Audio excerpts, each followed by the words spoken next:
এটা অন্তস্তু পরমা জ্ঞেয়া যৎ শ্রেষ্ঠ পরিচাক্ষতে। অন্ত মানে চূড়ান্ত, অন্ত মানে শেষ অর্থে প্রয়োগ হয়। সিদ্ধ অন্ত সিদ্ধান্ত। সিদ্ধগণের মধ্যে যিনি পরম, সিদ্ধগণের মধ্যে যিনি পরাকাষ্ঠা, তিনি হলেন সিদ্ধান্ত। তৎকালীন সিদ্ধের অভাব ছিল না। ভারত ওয়াগের সিদ্ধ বিদেশের রপ্তানি করতে পারত। একজন সিদ্ধের শিখাটা বাবলা কাটায় লেগে গেছে, ইষ্টদের না আসলে ছাড়া সেখানে দাঁড়িয়ে দাঁড়িয়ে হতে। একজন সিদ্ধ তো মা গঙ্গা তার কাছে আসে, কাটোয়ার ভগবান চৌপার যিনি 1925 সালে এই নবদ্বীপ ধাম পরিক্রমা সূচনা করছিলেন, সেই পরিক্রমাতে সেই ভগবান জন্মা ছিলেন। তারপরে আরেক সিদ্ধ সে ললিত লবঙ্গ তারপরে শিলন করতেন, তার সঙ্গে সঙ্গে সুরে তালে গোবর্ধনের পাথরগুলো, গোবর্ধনের সানুদেশের বৃক্ষগুলো, গোবিন্দকুণ্ডের জল সব নৃত্য করতেন। আরেকজন মহাসিদ্ধ মহাত্মা তার কলমে সরস্বতী এসে বসে থাকতেন।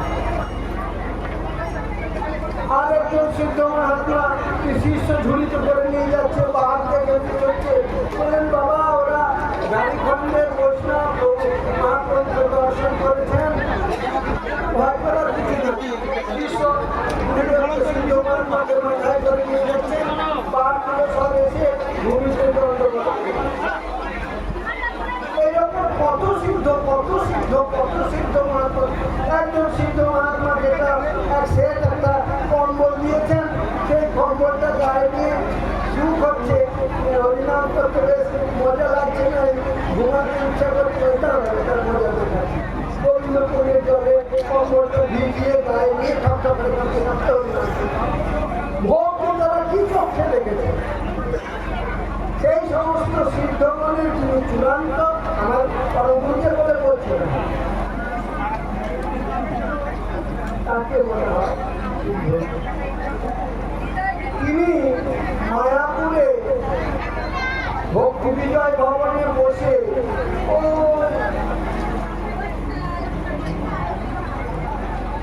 ছাগল তাড়িয়েছেন। শেষে সাই গৌরীর কান লম্বা দাঁড়িয়াওয়ালা ধাড়ি ছাগল এসে যে গাছ খাচ্ছেন, তুলসী গাছ খাচ্ছেন, উনি এইখান থেকে তাড়িয়েছেন। আর একটা মঠ ছিল সংকেত বিহারী গৌরীয় মঠ, এখন এইখানে সেবক রান্না করেছে, তরকারিতে লবণ দেয় না। চৌপাকে রাধারানী করেছেন, তোমার সেবক কি রান্না করেছে তরকারি, উনি মায়াপুর থেকে বসে বসে সে তরকারিতে লবণ সঞ্চার করেছে। ভোগের থালা তরকারিতে লবণ, আর যেটাতে ভোগ লাগে না রান্নাঘরে যেটা আছে সেটাতে এইসব। তারপরে সরস্বতী পুজোর একটা মন্ত্র আছে, যা কুন্দেন্দু তুষার হার ধরা, যা শ্বেত পদ্মাসনা, যা বিনা বরদণ্ড বিমণ্ডিত করা, যা শুভ্র বস্ত্রাবৃতা। এই পর্যন্ত দেবী সরস্বতী।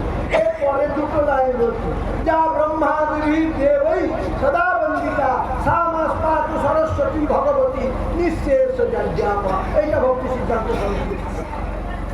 ব্রহ্মাদিবীর দেবই, তিনি যখন পুষ্করে গেছেন, পুষ্কর জানেন তো জলরূপী ব্রহ্ম, সেই জলটা এসে ব্রহ্মদের পাটা ভেঙে দেবে। ব্রহ্মাদেবীর দেবই সদা বন্দিতা,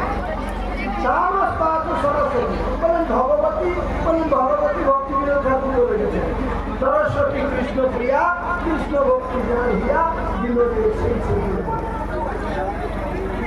এই সমস্ত সিদ্ধগণের চরম পরম্পরা, পরম সিদ্ধ সমস্ত সিদ্ধ, তার চরম যারা আশ্রয় করেছেন তারাও সিদ্ধ। আমাদের পূর্ববর্তী এই হল তাদের সম্বন্ধে ভেবেছিলাম।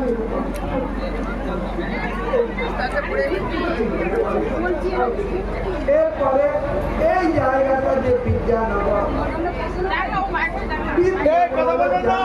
আস্তে আস্তে এই, বাড়ি গিয়ে কথা বলবেন। একদম কথা বলবেন না। ঈদ মানে জানা। এই এই স্থানটা হলো জানার জায়গা।